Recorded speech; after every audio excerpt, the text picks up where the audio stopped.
Hello दोस्तों, this is Manish Saini. तो आज हम बात करेंगे यहाँ पर ऐसे 5 तरीकों के बारे में जो आपको हेल्प करने वाले हैं आपके एग्ज़ाम को क्लियर करने के लिए।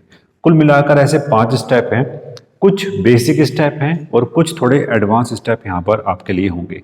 कुछ का आप जो है पहले से ही यूज़ कर रहे होंगे और कुछ का जो है आपको आगे यहाँ पर यूज़ करना होगा। ये 5 स्टेप हैं, ये आप अगर फॉलो करते हैं तो आपको अपनी पढ़ाई में यहाँ पर अंतर जो है वो महसूस यहाँ पर देने लगेगा। आप जो प्रैक्टिस एमसीक्यू लगाते हैं तो उनमें भी आपको यहाँ पर वो अंतर दिखाई देने वाला है। अगर मैं बात करता हूँ, अगर आप हमारे चैनल पर नए हैं तो प्लीज़ सब्सक्राइब करें, अपने दोस्तों के साथ शेयर करें। आप शेयर करते हैं, सब्सक्राइब करते हैं तो हम भी यहाँ पर मोटिवेट होते हैं जानकारी आप तक पहुँचाने के लिए। You can also join us on Telegram. Telegram पर जो हमारा चैनल है वो अभ्यास अकेडमी के नाम से ही है। इसका लिंक आपको नीचे मिल जाएगा, आप वहां से भी जो है हमको ज्वाइन कर सकते हैं। टेलीग्राम का लिंक हमारे नीचे डिस्क्रिप्शन में है, वहां से आप हमको ज्वाइन कर सकते हैं।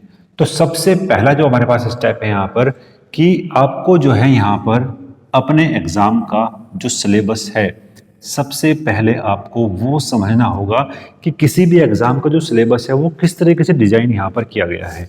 ठीक है, जैसे अगर मैं बात करूँ आपके पास अभी जो एग्जाम है यहाँ पर वो लोअर पीसीएस का है। ठीक है, फिर अगर मैं बात करूं यहाँ पर आपके पास एफआरओ का भी अभी एग्जाम जो है यहाँ पर लगने वाला है और आपके पास जो है वो अपर पीसीएस वाला एग्जाम भी यहाँ पर अभी है। ठीक है, तो जैसे कि 3 बड़े एग्जाम आपके पास हैं। ठीक है, ऐसे अगर मैं बात करूं आपके पास यहाँ पर एसआई वाला एग्जाम है। ठीक है, और ऐसे ही कांस्टेबल वाला है, ऐसे ही जो है यहाँ पर वो कनिष्ठ सहायक यानी असिस्टेंट जो होते हैं उसका भी जो है आपके पास अभी यहाँ पर एग्जाम अभी है।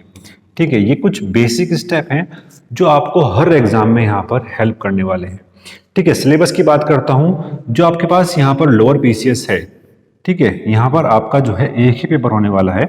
ठीक है, आपका जो पेपर होगा यहाँ पर कौन सा पेपर, फर्स्ट पेपर होगा और 2 भागों में हम इसको डिवाइड करते हैं। यहाँ पर एक जो पोर्शन हो गया आपके पास, एक तो हो जाएगा यहाँ पर जीएस वाला और दूसरा जो पोर्शन हो जाएगा यहाँ पर वो हो जाएगा आपके पास मैथ और रीजनिंग वाला। ठीक है, दोनों ही पोर्शन यहाँ पर आपको जो है वो मिलने वाले हैं। और देखो सिलेबस हर पेपर का अलग अलग है। ठीक है, यहाँ पर अगर मैं बात करूँ कुल मिलाकर आपके जो क्वेश्चन होंगे वो 50 क्वेश्चन होंगे और यहाँ पर आपके जो है वो 100 क्वेश्चन होंगे और इस 100 क्वेश्चन में ही आपके पास उत्तराखंड भी होगा, प्लस आपके पास यहाँ पर क्या होगा करंट अफेयर भी इसमें ही होगा। ठीक है, तो ये जो हर पेपर का एक अलग सिलेबस होता है, उस सिलेबस को ध्यान में रख के ही आपको जो है तैयारी यहाँ पर करनी होगी। ठीक है, ऐसी बात करता हूँ एसआई के बारे में, तो एसआई का 300 नंबर का जो आपके पास 100 नंबर का यहाँ पर हो जाएगा, आपके पास हिंदी हो जाएगी। तो हर एक पेपर का सिनेरियो अलग है, सिलेबस अलग है और आपको उसी के अकॉर्डिंग ही यहाँ पर जो है वो तैयारी यहाँ पर करनी होती है। ऐसे अगर मैं बात करूँ यहाँ पर अपर पीसीएस के लिए, अगर मैं बात करता हूँ यहाँ पर अपर पीसीएस के लिए, तो आपके 2 पेपर हम यहाँ पर देखते हैं। ठीक है, यहाँ पर एक पेपर हो जाएगा हमारे पास यहाँ पर पेपर फर्स्ट और एक पेपर हो जाएगा हमारे पास यहाँ पर पेपर सेकंड। ठीक है, फर्स्ट पेपर जो है आपका वो बिल्कुल कोर जीएस वाला है। ठीक है, यानी जीएस प्लस उत्तराखंड और प्लस करंट अफेयर। ठीक है, इन 3 पोर्शन में हम इसको यहाँ पर डिवाइड करते हैं। ठीक है, वही जो हमारे पास पेपर सेकंड है। ठीक है, यहाँ पर 100 नंबर आपको 150 नंबर जो है यहाँ पर आपको देखने को मिलते हैं और यहाँ पर जो है आपको 100 क्वेश्चंस जो है यहाँ पर देखने को मिलते हैं। और यहाँ पर आपको जो पेपर सेकंड है आपके पास वो पूरा मैथ, रीजनिंग और आपका जो कॉन्सेप्टल जो लर्निंग है वो यहाँ पर देखने को मिलता है। ठीक है, तो हर एक पेपर का जो है वो सिलेबस यहाँ पर आप अलग अलग देखते हैं और उसी सिलेबस को ध्यान में रखकर ही यहाँ पर जो उत्तराखंड लोक सेवा आयोग है वो पेपर यहाँ पर डिजाइन करता है। तो सबसे मेन और सबसे पहला जो हमारे पास यहाँ पर पॉइंट है वो है अपने एग्जाम के सिलेबस पर पकड़ बनानी। ठीक है, अपने एग्जाम के सिलेबस पर पकड़ बनानी यहाँ पर आपको जरूर होगी। बात करता हूँ सेकंड जो हमारे पास यहाँ पर स्टेप है। सेकंड स्टेप भी उतना ही महत्वपूर्ण जितना यहाँ पर फर्स्ट हमारे पास स्टेप था। तो सबसे पहले जो मैं बात करता हूँ हमारे पास जो सुटेबल मटेरियल होना चाहिए अपने सिलेबस के हिसाब से, ठीक है। अभी हमने बात करी, जब आप अपने सिलेबस के हिसाब से जो है यहाँ पर मटेरियल जो है उसको डिसाइड करेंगे कि हम कौन कौन सा जो है मटेरियल यहाँ पर अभी पढ़ने वाले हैं, ठीक है। ये स्टेप भी उतना ही महत्वपूर्ण है। अगर जैसे मैं बात करता हूँ आपके पास आपके सिलेबस में, जैसे कि आपके पास यहाँ पर जीएस है, ठीक है। तो जीएस एक बहुत बड़ा सब्जेक्ट है, ठीक है, बहुत बड़ा सब्जेक्ट है और केवल एक बुक से इसको कवर करना जो है वो यहाँ पर समझदारी नहीं होगी, ठीक है। जो बड़े एग्जाम आपके पास हैं तो एक बुक से इसको जो है वो कवर करना आपके पास समझदारी नहीं होगी, तो आपको जो है यहाँ पर अलग अलग बुक्स का जो है वो सहारा लेना होगा, ठीक है। आपके पास जैसे मैं बात करूं, आपके पास अगर पॉलिटी है, ठीक है, आपको पॉलिटी अपनी प्रिपेयर करनी है तो आपके पास लक्ष्मीकांत यहां पर जरूर होनी चाहिए, ठीक है। बिना लक्ष्मीकांत के, ठीक है, पॉलिटी से जो आजकल जो क्वेश्चंस बन रहे हैं कॉन्सेप्ट वाले, वो आप यहां पर वो नहीं कर सकते, ठीक है। उनको करने के लिए आपके पास यहाँ पर लक्ष्मीकांत जो बुक है वो आपको जरूर होनी चाहिए। ऐसे अगर मैं बात करता हूं यहाँ पर ज्योग्राफी के लिए आप एनसीईआरटी आपको पढ़नी होगी, ठीक है। एनसीईआरटी आपको पढ़नी होगी, इनका कोई विकल्प आपके पास नहीं है, ठीक है, कोई विकल्प आपके पास नहीं है। अगर आप चाहते हैं कि एक पूरी लिस्ट हम बना के दे आपको यहाँ पर कि कौन से सब्जेक्ट के लिए कौन सी बुक यहाँ पर आपके पास होनी चाहिए, तो वो आप जो कमेंट बॉक्स में आप बता सकते हैं, उसको भी है जो है हम यहाँ पर वीडियो में डिस्कस कर लेंगे, या हम जो टेलीग्राम हमारा ग्रुप है वहाँ पर भी जो है हम उसको एक पीडीएफ बनाकर वहाँ पर भी अपलोड यहाँ पर कर देंगे, तो वहाँ पर भी आपको जो है ज्वाइन करना है, ठीक है। ज्योग्राफी के लिए एनसीईआरटी जैसे है तो इसका कोई विकल्प नहीं है, आपको पढ़नी होगी, तभी आपके जो बेसिक क्वेश्चंस हैं वो यहाँ पर सही हो सकते हैं, ठीक है। स्टेप 2 में आपको जो है मटेरियल तैयार करना है कि कौन सा मटेरियल यहाँ पर हमारे पास जो है वो होगा, ठीक है। जब आप मटेरियल तैयार करते हैं तो डीप लर्निंग, ठीक है, डीप लर्निंग विद कॉन्सेप्ट, ठीक है, आपको गहन अध्ययन करना होगा, ठीक है। अगर मैं बात करूं गहन अध्ययन करना होगा और विद कॉन्सेप्ट यहां पर करना होगा, ठीक है। कॉन्सेप्ट भी आपके जो है वो क्लियर होंगे। जैसे अगर मैं बात करूं जो उत्तर भारत है, ठीक है, अभी सर्दियां जो है वो लगी हुई हैं, उत्तर भारत के अंदर जो शीतकाल में वर्षा होती है, ठीक है, उत्तर काल में जो शीतकाल में उत्तर भारत में शीतकाल में जो वर्षा होगी वो क्या मानसूनी वर्षा होगी, ये आपको समझना होगा।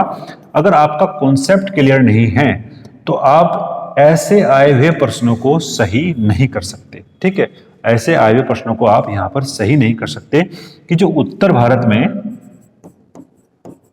जो शीत वर्षा होगी वो यहां पर कैसी होगी, ठीक है, या मानसूनी वर्षा होगी या मैं कहूं कि शीतोष्णी वर्षा होगी। अगर आपके बेसिक जो हैं वो यहां पर क्लियर नहीं है तो आपका जो सेकंड स्टेप है उसका कोई फायदा नहीं है।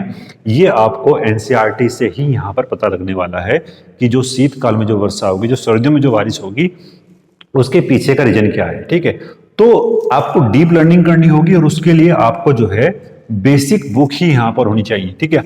आप दिन भर जो है वन लाइनर यहाँ पर पढ़ते रहते हैं, उसका पढ़ने का कोई लाभ नहीं है जब तक आपके कॉन्सेप्ट जो है वो यहाँ पर क्लियर ना हो। तो स्टेप 3 भी जो है यहाँ पर बहुत ही महत्वपूर्ण यहाँ पर होता है, ठीक है। अगर मैं बात करूँ स्टेप 3 में, ठीक है, अगर मैं बात करूँ स्टेप 3 में तो एक महत्वपूर्ण चीज यहाँ पर ये है कि जब आप अपना स्टडी मटेरियल जो है वो चुनते हैं तो एक सब्जेक्ट के लिए आपके पास एक ही बुक होनी चाहिए, ठीक है, एक सब्जेक्ट के लिए केवल एक बुक यहां पर होनी चाहिए, ठीक है। एक सब्जेक्ट के लिए आप 2 बुक आप मैं प्रिफर नहीं करता हूं, एक ऑथेंटिक बुक को ही आप जो है कई कई बार इसका यहां पर रिवीजन करें, तभी आपको इस बुक का यहां पर फायदा होने वाला है, ठीक है। मल्टीपल बुक आपको नहीं रखनी है, एक बुक हो और उसी का ही आपको जो है यहाँ पर बार बार रिवीजन करना है। ये बात आपको यहाँ पर समझनी होगी एक बुक का ही आप यहाँ पर रिवीजन कर सकते हैं। ठीक है, जो हमारा यहाँ पर स्टेप नंबर 3 है और 4 है वो आपस में क्या है, यहाँ पर कनेक्ट है। ठीक है, स्टेप नंबर 3 और 4 जो है यहाँ पर आपस में क्या है, वो कनेक्ट है। अब मैं बताता हूँ वो कैसे है। जब आपने सिलेबस अपना आइडेंटिफाई किया और आपका जो स्टडी मटेरियल है वो तैयार यहाँ पर हो गया, अब आप डीप लर्निंग करते हैं और डीप लर्निंग करने के दौरान ही आपको क्या करना है, मल्टीपल टाइम इसका जो है यहाँ पर क्या करना है, रिवीजन करना है। ठीक है, मल्टीपल टाइम रिवीजन आप जो है, अब आप समझे कैसे मैं ये बात कह रहा हूं। अगर आपके पास एक सब्जेक्ट के लिए यहां पर 2 बुक होंगी, ठीक है, यहां पर आपको समझना होगा वो कैसे है। ठीक है, अगर आपके पास एक सब्जेक्ट के लिए 2 बुक होगी तो आप इसका जो है मल्टीपल टाइम रिवीजन नहीं कर सकते हैं। ठीक है, हमेशा एक सब्जेक्ट के लिए आपको एक ही बुक यहां पर रखनी होगी। ठीक है, एक ही बुक रखनी यहां पर आपको होगी एक सब्जेक्ट के लिए। ठीक है, ये आपको समझना होगा। मल्टीपल टाइम रिवीजन आप 2 बुक का नहीं कर सकते, एक सब्जेक्ट के लिए एक बुक आपके पास यहां पर होनी चाहिए। फिर आपको मल्टीपल टाइम रिवीजन का भी यहां पर तभी फायदा यहां पर होने वाला है। ठीक है, तो ये हो गया। और साथ साथ में इसमें ऐड करता हूं कि प्रैक्टिस ऑफ पीवाईक्यू, यानी प्रीवियस ईयर में जो आए हुए क्वेश्चंस हैं उनको आपको प्रैक्टिस करनी होगी। इसका मतलब यहां पर यह है कि आपको ये आइडिया लगता है कि एग्जाम में किस तरह के प्रश्न यहां पर बन रहे हैं। ठीक है, पीवाईक्यू से आपके पास एक खाका तैयार होता है कि कौन कौन से पोर्शन से किस किस तरीके से प्रश्न यहां पर बन सकते हैं। पीवाईक्यू का हमारे पास एक बहुत बड़ा एडवांटेज है कि अगर मान लिया हम एग्जाम में यहां पर बैठते हैं तो एग्जाम में अगर कोई पीवाईक्यू यहां पर रिपीट करता है, ठीक है, वो रिपीट करेगा तो ये आपका चांस क्या है यहां पर सही होने का वो बढ़ जाता है जब आप प्रैक्टिस करेंगे यहां पर पीवाईक्यू की। ठीक है, खाका भी बन जाएगा कि किस पोर्शन से यहां पर अधिक प्रश्न जो है वो बन रहे हैं और उसी पोर्शन पे आपको जो है वो अधिक ध्यान यहां पर देना होगा। ठीक है, तो बहुत जरूरी है practice of PYQ. Previous year में जो आए हुए क्वेश्चंस हैं वो भी आपको यहां पर प्रैक्टिस करने होंगे, बहुत ही महत्वपूर्ण है स्टेप नंबर 4। ठीक है, अब मैं बात करता हूं स्टेप नंबर 5। ठीक है, स्टेप नंबर 5 है यहां पर हमारे पास कि प्रैक्टिस क्वालिटी टेस्ट पेपर। ठीक है, टेस्ट पेपर की जो आपको यहां पर प्रैक्टिस करनी होगी, 2 चीजों के लिए मैं यहां पर बोलता हूं। एक तो आपके पास यहां पर जो टाइम है, ठीक है, टाइम, और दूसरा जो है आपके पास यहां पर वो होगा यहां पर एक्यूरेसी। ठीक है, एक्यूरेसी। ठीक है, टाइम और एक्यूरेसी के लिए यहां पर आपको मैं बोल रहा हूं कि आपको प्रैक्टिस करनी होगी यहां पर टेस्ट पेपर की, टाइम और एक्यूरेसी के लिए। ठीक है, जैसे मैं अगर मैं बात करूं, जैसे आपका भी लोअर पीसीएस वाला एग्जाम है। ठीक है, लोअर पीसीएस वाला जो आपका एग्जाम है अभी यहां पर, उसमें आपको जो है 150 प्रश्न यहां पर मिलने वाले हैं, जिनमें से आपके जो 50 प्रश्न है वो मैथ रीजनिंग के होंगे। तो जो मैथ रीजनिंग के जो प्रश्न होंगे आपके पास यहां पर, वो टाइम ब्रेकर का काम करेंगे। ठीक है, टाइम ब्रेकर का काम करेंगे। अगर आपके पास यहाँ पर प्रैक्टिस अगर आपने कर लिया है टेस्ट पेपर के, तो आपके पास जो टाइम है और आपकी जो एक्यूरेसी है वो आपकी यहाँ पर अच्छी हो जाएगी और लोअर पीसीएस की जो कट ऑफ होगी आप उसे इजीली जो है वो कवर यहाँ पर कर सकते हैं। तो ये कुछ मिलाकर 5 बेसिक स्टेप थे जिनके बारे में हमने बात करी। कुछ डाउट आपके मन में भी होंगे, ठीक है, उनको भी हम यहाँ पर सोल्व कर लेंगे। अगर आप हमारे कमेंट बॉक्स में यहाँ पर हमारे लिए कोई भी प्रश्न छोड़ते हैं तो हम वहाँ पर आप जो है इसको छोड़ सकते हैं, उसको हम यहाँ पर डिस्कस करने का जो है प्रयास करेंगे। तो मिलते हैं नेक्स्ट वीडियो में। धन्यवाद, जय हिंद।